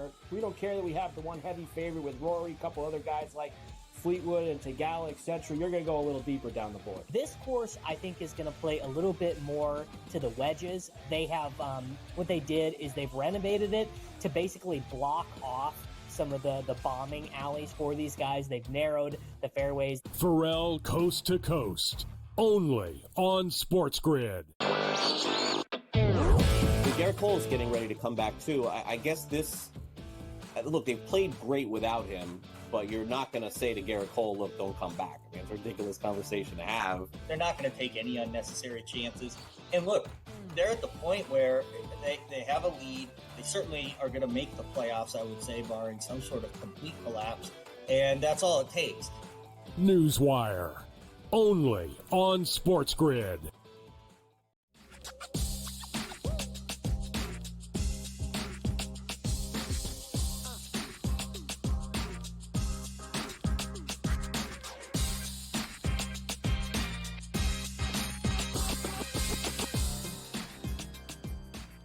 All right, welcome back in Game Time Decisions here on the SportsGrid Network as we're getting ready for Game 3 of the NBA Finals, the all-important Game 3 in which the Dallas Mavericks know they cannot go down 0-3. In many aspects, this is all she wrote for them if they don't win tonight, but there's a plot twist here with no Kristaps Porzingis here. And Adam Kaufman stepping in here, as we just learned that about a half hour ago here, Adam. I'm starting to see threes popping up pretty solid across the board here. The total dropping in a place or two here, 213.5 from 214. The reality is I would have associated no Porzingis with more points. I don't know necessarily. I don't understand this number to begin with, but it would appear the market seems to think that benefits Dallas. What do you say here? Well, what's really interesting, you mentioned that the Celtics are, getting as many as 3 points in some places now. The Celtics, remember, for Game 2, I mean Game 1 as well, but Game 2 were 7-point favorites. So we have a 10-point swing from Game 2 to Game 3 in a series where the underdog is the team that is actually ahead 2-0 in this series. This 10-point swing from game to game in the NBA Finals, the largest we have seen since 2014, the fourth largest, I think, ever. So it's remarkable. It's incredible. It doesn't all have to do with, obviously, the absence of Kristaps Porzingis, because the Celtics, when initially just a couple of days ago, were still getting 2 points, and that was before we even got the injury news of Porzingis. And then when the report came out of the injury, it moved to 2.5, and now he's out, and so it's 3. So we've had gradual movement related to Porzingis, but to shift this thing 9 points just because of the location doesn't make a lick of sense to me. To me, the Celtics should still be marginal favorites in this one. When I say that, I mean like a pick'em, point and a half, something like that. But not the case, obviously. And so I like the Celtics +3 a lot. I bet it at +2.5. I'm going to talk out of both sides of my mouth here, Joe, a little bit, because if you had said to me going into the series what are you thinking as far as when this series shifts to Dallas? I would say, in all likelihood, I have enough respect for Luka and to some degree Kyrie, where I would say a good split is what you would target there for the Celtics. And then, you come back home. Hopefully you've taken care of business, held serve at home. You could try and put this thing away in 5. Now, and I told you, obviously, that I already bet the Celtics with the points tonight. I think Boston's going to win. I do.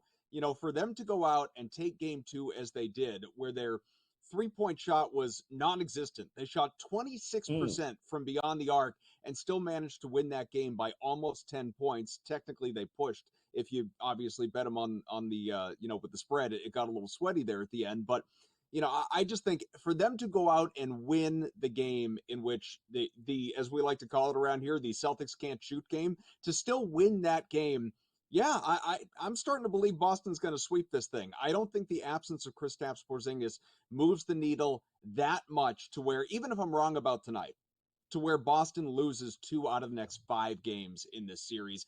And that's presuming that he is unavailable going forward, which I don't think is the case. He's just not playing tonight. And again, it may very well be all for nothing, but we do know that if the Mavericks can't come out and hit a couple of shots and hit a 3 or 2 and get in some sort of rhythm, it's going to be over before it even starts, which would explain why the books have the first half line exactly what the full game line is at -2.5, -3 for Dallas. And it makes sense because if you don't see Dallas, if they can't win the first half, there is no scenario I can come up with in which they'll come from behind in the second half to win. I think their best chance is they've got to win it early, and they've got to go out there, and they can't give up the buzzer-beating 3 at the end to go up 4 or 5. They need to come out and hit shots. So either way, I don't mind the look of the team totals going over in this one as well, because I do think this is the one game without the rim protector in there. If they're going to score a lot of points, it's going to be this game. It feels like this is the game where we'll finally get some overs as far as the totals and the props go. Who are you looking at here? So I guess to first, because I said I didn't really do it when you asked it the first time, to sort of address the totals question as far as this overall game. And like you said, it's jockeyed around a little bit. Either way, it's a little bit lower than what we saw in Boston in the first 2 games by a couple of points. I just think it's a little correlated. I think that if you believe in the Mavericks tonight to at the very least keep it close, if not win the game, I would go over. I agree with you. I think it's a modest total. But if you like the Celtics and you like the Celtics to win this game emphatically, they're shooting the way they did in game 1. Maybe Jason Tatum shows up offensively speaking, not to discount other things that he has done in this series in terms of rebounding, facilitating, defense, all of that. If you think that he's going to, have his first 20-plus point game, score 25, 30, whatever it is, but the defense, is lights out, then you skew under, right? Because, we have seen the first 2 games of this series. Game 1 didn't even touch 200 points, right? And game 2 barely touched 200 points, and those were, again, both Celtics wins. So if you believe in the Mavericks, I would certainly go over. But yeah, forced to make a play, I would lean toward the over as well. But I think, as you alluded to with the fast start for Dallas, I just don't see how you don't play the over 32.5 points for Luka Doncic tonight. And it's a little bit narrative street, I recognize, but he's also their best player. He is the guy. He's going to be taking the shots. They are down 2 games in this series. This is, based on NBA history, a must-win. If Dallas falls down 0-3, this series is over. Literally over. No team has ever come back from down 3-0 to win a series in NBA history, no matter the round, not just the finals. So Luka really has to go off tonight. And honestly, he has cleared his total, not this total, but his total in each game so far. It was 29.5 in game 1, he scored 30. It was 31.5 in game 2, he scored 32. Tonight it's 32.5, and I think you need to go over. And I would think very strongly about the over 8.5 first quarter points as well, because we know this guy gets out to fast starts. We have seen it each game and really throughout the entire postseason. So is there a scenario, because I had made the comment earlier, his PRA is 52.5, and I said, if he goes over 52.5 PRA, they're going to lose by 10. Somebody else has to. somebody else has to show up here. Is there any situation you can think of in which Kyrie doesn't score over 20 points and they win here? I just think Luke is going to get his, but Kyrie's the missing link. If he doesn't get over 20, they're losing by 10 again, right? I mean, who else could there possibly be on Dallas? Well, I think PJ Washington, and last I saw his point total was 13.5. I played the over on that. He has been consistently hitting in this series, his over. I like him to, he's a guy who can, I think fairly effortlessly, honestly, get you 16, 17, 18 points. So I do like Washington. I think Derek Lively off the bench is really interesting with no Porzingis in this one. We saw some of the impactful games he had against the Timberwolves. Porzingis, they were matching minutes with him. He was, stifling him down low, preventing lobs, all of that defensively.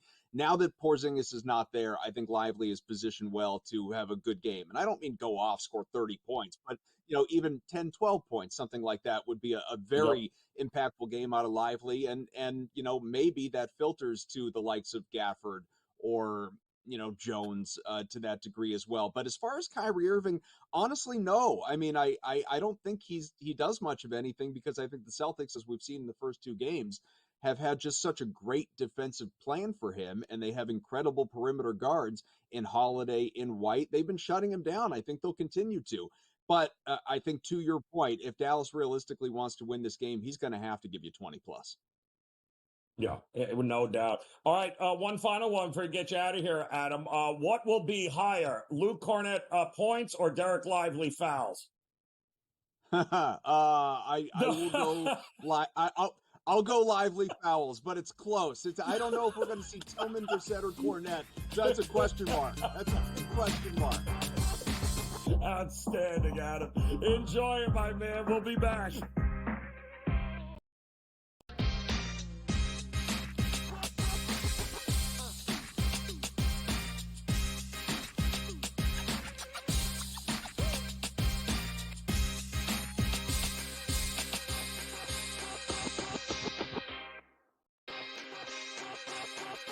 Panthers minus 2.5 games, plus 330. Panthers 2+ goals in every game, plus 225. It's going to take a monumental effort for them not to get 2 goals in a game. It's going to take what Bobrovsky did last night. It's going to take Skinner to do in Edmonton. They're not going to do it in Florida. Game Time Decisions, only on SportsGrid. If you're in the room, what are you doing with the Judge MVP number? Books are now 2-1, standalone favorite. What are you doing with the Judge number? What do I do with the MVP? I let them bet Judge at what? Even money? Come on in. I mean, you have to acknowledge now that he's the guy. Game Time Decisions, only on SportsGrid. You're going a little deep bomb hunting here.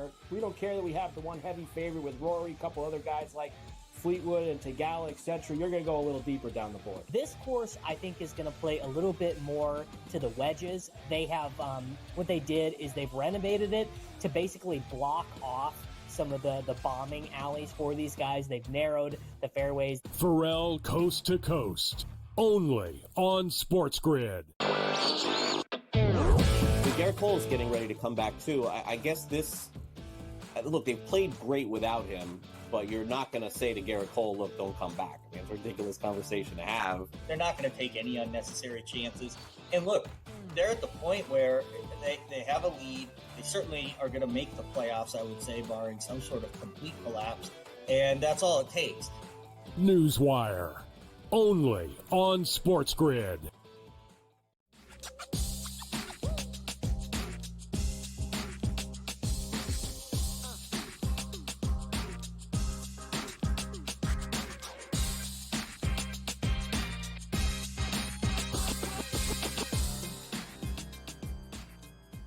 All right, welcome back in Game Time Decisions here on the SportsGrid Network as we're getting ready, as the market is adjusting here, and the Dallas Mavericks with the all-important Game 3 on their own home court taking on the Boston Celtics.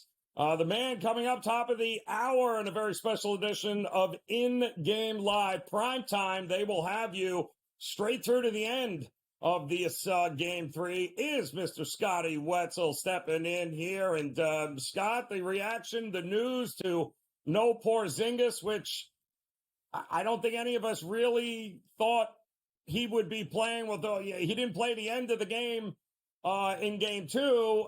I don't know how any of this stays healthy. He is a walking, ticking time bomb. So no Porzingis. Advantage Dallas, but to what degree do you think we're going to get in this game? Yeah, I'm not surprised, right? I mean, the guy can't basically walk without twisting something or spraining something, Joe. And listen, if Boston was down 2-0 without being a doctor, maybe they would throw him out there, but they're up 2-0, right? They could realistically lose the next 2 games and still know, okay, we got 2 of the next 3 at home. And the difference between games 4 and 5 is another one of those NBA things. It's 3 days, so they're not playing game 5 until the following Monday. So he could have literally a whole week off. But I got a feeling, Joe, we're not going to see him. I just, again, not being a doctor, but, he's got a bandage on and everything else. You got him locked in for long term. And then why risk it when you're up 2-0? So it's kind of weird. We've seen this so many times, right? Star player doesn't play. The over-under goes down. And 99 times out of 100, the game goes over because the star player can play defense. The substitute can't play defense, or you're going to get minutes from guys that normally don't play that type of defense. So I do like the over in a game. It's kind of weird, right? The whole world's like Dallas. I hate being on the side of the whole world, Joe. I don't know if it would shock me if the Celtics actually won, but interesting line movement. Some of these secondary markets are like, it doesn't take a whole lot, but there was a prop out there, and there still is. Who's going to be the highest scorer in the game? And Luka this morning / this afternoon was the favorite, minus 165. Then he announced Porzingis isn't playing. Now it's down, Joe, to minus 140. Ooh. And I'm like, if it's not going to be Luka, right, is it going to be Kyrie? I mean, he's been invisible. Luka's been the leading scorer for the Dallas Mavericks for the last 9 playoff games. So is it going to be Jason Tatum? All of a sudden, he's going to go for 30. I mean, you got to consider 35, right? Luka's got to go for 30 at home. So who's going for 30 that line would drop 25 points like that? I love that. Forget the game, who's going to win, over, under. I don't know how Luka's not going to be the high scorer tonight. Unless the Celtics just don't show up, Dallas wins by 25 points and all the subs play, and Luka only goes for like 15 because he doesn't need to score. But I don't think that's going to happen. Yeah, I think we'll know early, Scott, right? If Dallas doesn't get off to a great start, the game's over in this. I don't see a scenario in which Dallas is down 6-7 at the break and Boston doesn't show up in the second half. You know what I mean? So I think if you like Dallas, you better see it early. It needs to happen early because there is always the chance that, Boston's in the driver's seat and they know it. And already down Porzingis, it would be interesting to see how far they're willing to push it in the second to win one game. So I do think it's going to be fascinating, but I also think it's going to be done early in this game here. You mentioned Tatum, and we talked about his assists and rebounds over the weekend. That hit.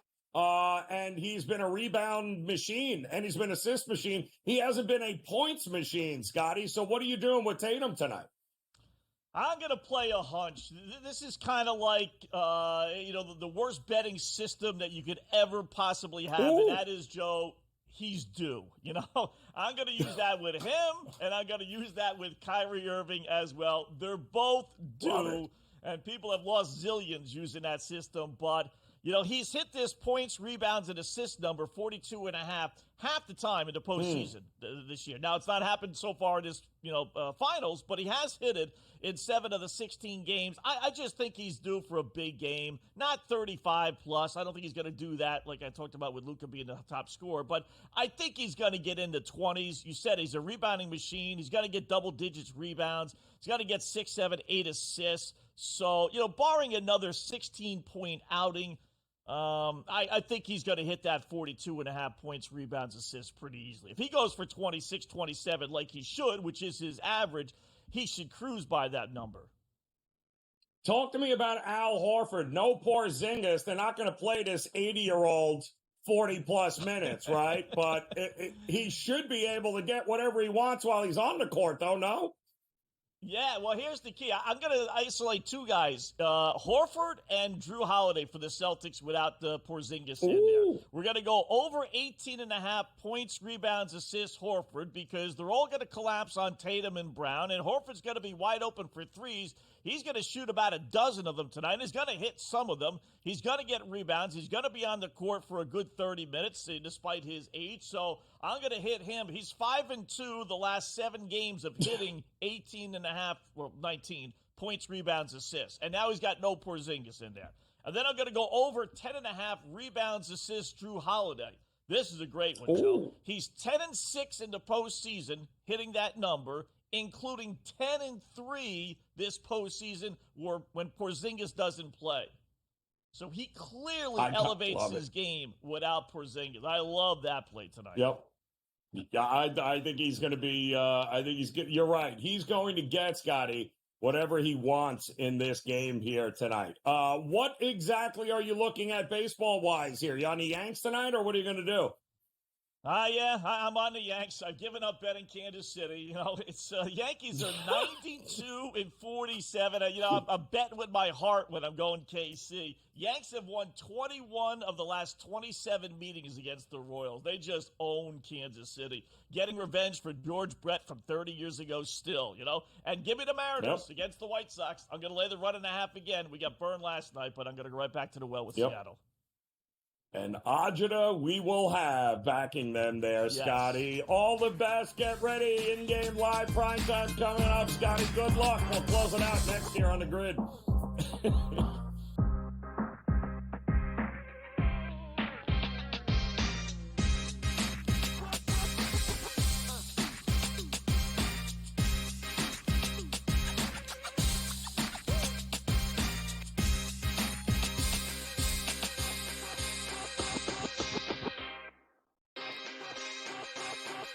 Panthers minus 2.5 games, plus 330. Panthers 2+ goals in every game, plus 225. It's going to take a monumental effort for them not to get 2 goals in a game. It's going to take what Bobrovsky did last night. It's going to take Skinner to do in Edmonton. They're not going to do it in Florida. Game Time Decisions, only on SportsGrid. If you're in the room, what are you doing with the Judge MVP number? Books are now 2-1, standalone favorite. What are you doing with the Judge number? What do I do with the MVP? I let them bet Judge at what? Even money? Come on in. I mean, you have to acknowledge now that he's the guy. Game Time Decisions, only on SportsGrid. You're going a little deep bomb hunting here. We don't care that we have the one heavy favorite with Rory, a couple other guys like Fleetwood and Tagala, etc. You're going to go a little deeper down the board. This course, I think, is going to play a little bit more to the wedges. They have, what they did is they've renovated it to basically block off some of the bombing alleys for these guys. They've narrowed the fairways. Pharrell Coast to Coast, only on SportsGrid. Garrett Cole's getting ready to come back too. I guess this. Look, they've played great without him, but you're not going to say to Garrett Cole, "Look, don't come back." I mean, it's a ridiculous conversation to have. They're not going to take any unnecessary chances. And look, they're at the point where they have a lead. They certainly are going to make the playoffs, I would say, barring some sort of complete collapse. And that's all it takes. Newswire, only on SportsGrid.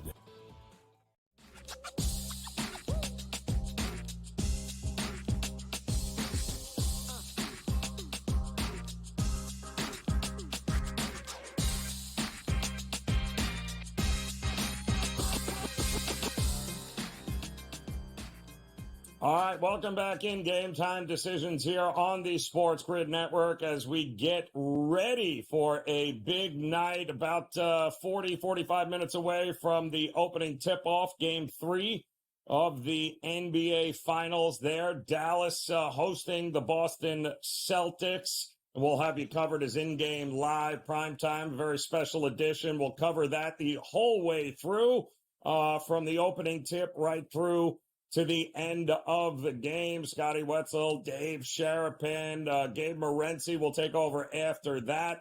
And don't forget, you got plenty of Major League Baseball tonight. Some good games getting ready to get underway. But a quick look at the scoreboard here on the way out. The Braves are just going through it. They're only down 2-0. They're in the bottom of the fifth, and they've already now 14 innings straight without scoring a run. They got shut out yesterday by Baltimore. They're being shut out again through 5 innings tonight against a rookie pitcher for the Orioles, who have had more starting pitchers go down this year than anybody else. And they keep bringing up these different arms and these different rookies, but it doesn't matter. Atlanta can't hit them one way or the other. So 2-0 in that game. The Washington Nats have just absolutely opened the game up here in the bottom, in the fifth inning, rather. Now in the bottom of the fifth, as Olsen got crushed again. It's 5-1 in the bottom of the fifth at Comerica there. Tigers not having a good time of it. The Rays have hit yet another solo home run. They're up 2-1 over the Cubs. 1-0 Reds on top of the Guardians. The Battle of Ohio with Lodolo on the mound for the Reds. Beebe on the mound for the Guardians. A solo home run is the only difference in that game, although it appears the Guardians have some runners on here with 2 outs in the top of the third. Guess who else can't hit? Yeah, that would be the Red Sox. 4-0 Phillies, top of the third right now. Nick Pivetta getting beaten around here a little bit. Looks like the Phillies are on their way to another first 5 win there. Not having a problem scoring runs. I can't believe I'm going to say this, but the Mets. The Mets in the top of the third on top of the Marlins, 5-2. Yeah, that's right. 5-2 Mets at Citi Field, looking to finally get one in the W column. We'll see how that goes. We are getting ready, of course, just a few minutes away at Kauffman Stadium in Kansas City. The Royals are going to try not to lose another one to the New York Yankees, but it's a bullpen game for the Royals. Petit going for the Yankees, and he is just one of many in a long line of these phenomenal younger pitchers. You know, we all heard when Garrett Cole was going on the shelf, and P.S., side note, he'll be back, they're saying, within the next week or so. But, you know, this was another one of these young arms that they called up and they brought in, has been nothing but amazing. Everyone thought Stroman, the wheels were going to fall off him last night. They thought Rodon was going to get beat up the night before. Not happening. And I don't see how it's going to happen again tonight in a bullpen game for the Royals against this Yankees lineup. That game is coming up. They did just start, the Pirates and the Cardinals here. 0-0. Double-digit winds blowing out at Busch Stadium here tonight. Good hitting conditions for teams that can actually hit. I'm not sure that actually qualifies the Pirates or the Cardinals, but at a 7.5 total with Falter on the mound going up against Sonny Gray, it'll be interesting to keep an eye on this one here. They're in the bottom of the first and no score so far there. Tonight, though, late games, White Sox, Mariners. You have the Angels taking on the Diamondbacks, and that was a fun one last night as Slade Ciccone on the mound for the Diamondbacks here tonight. Soriano going for the Angels. It looks like the Humidor is alive and well in Arizona. Runs are being expected. And then, of course, the late game will be once again the Dodgers at home taking on the Rangers. John Gray on the mound for the Rangers. Walker Buehler on the mound for the Dodgers. And really, everyone wants to know what the deal with Corey Seager is going to be. Is Corey Seager playing? Is he not? He's missed the last couple of games. Texas can't score without him. worth keeping an eye on here. But the fellas, they're coming up next, in-game live, prime time. We'll keep you all posted and up to date with what's going on, not only in Major League Baseball, but of course, get ready. Game 3 of the NBA Finals. Do or die time for the Dallas Mavericks. You don't have to go anywhere. We've got you covered. Game Time Decisions will be back tomorrow. Until then, best of luck with your plays tonight. We'll talk to you again soon.